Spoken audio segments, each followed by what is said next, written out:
Indian civilisation and culture Mahatma Gandhi के द्वारा लिखा गया यह एक निबंध है।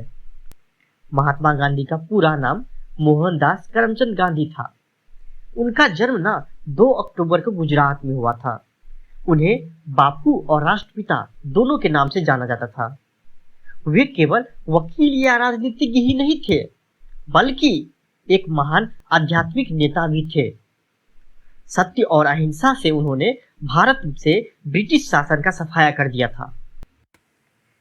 इस निबंध में महात्मा गांधी कहते हैं कि सभी देशों की सभ्यता बहुत अच्छी है, लेकिन जब बात भारत की आती है तो सबसे अच्छी सभ्यता है किसी देश की तो वो भारत की है। सभ्यता ही हमें सिखाती है कि हम समाज में एक दूसरे से कैसे घुल मिल के रह सकते हैं, कैसा पहनावा और हवा रह सकता है, कैसे एक दूसरे के प्रति मानवता दिखाएंगे, यह हमें सभ्यता ही सिखाती है। हेरोज प्राचीन मिस्र का एक शासक था। उन्होंने एक बार कहा था कि mind is restless bird because the more it gets the more it wants. अर्थात मनुष्य का दिमाग जो होता है वह एक चंचल पंछी की तरह होता है। यह जितना पाता है उसे उतना ही अधिक पाने की चाह आती है और सब कुछ पा लेने के बाद भी असंतुष्ट ही रहता है। इसलिए हमारे पूर्वज ने हमें संतुष्ट रहने की सलाह दी, क्योंकि वो समझ गए थे कि इंसान की खुशी ना संबंध उसके उपलब्ध संसाधन से नहीं बल्कि उसकी स्थिति से होती है। गांधी जी कहते हैं कि हमारी सभ्यता में बहुत सारी आदर्श विशेषता छुपी हुई है।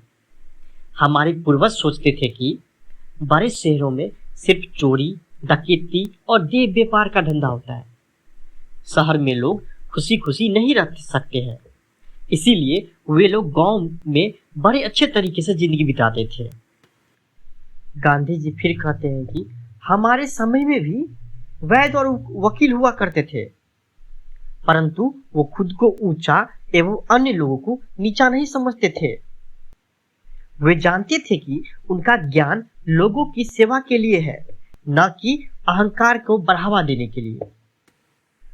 अंत में गांधी जी भारत की सभ्यता की कुछ मुख्य विशेषता के बारे में बातें करते हैं, जैसे simple living and high thinking, live and let live.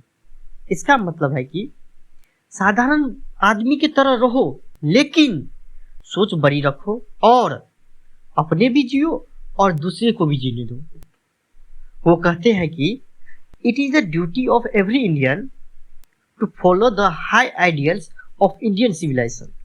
अर्थात हमारी जो भारत माता की सभ्यता है, हम कहीं पे भी रहे, किसी भी दशा में रहे, लेकिन सभ्यता को हमेशा अनुसरण करना चाहिए, हमेशा इनका आदर करना चाहिए और इसी के पाथ पर हमेशा चलना चाहिए।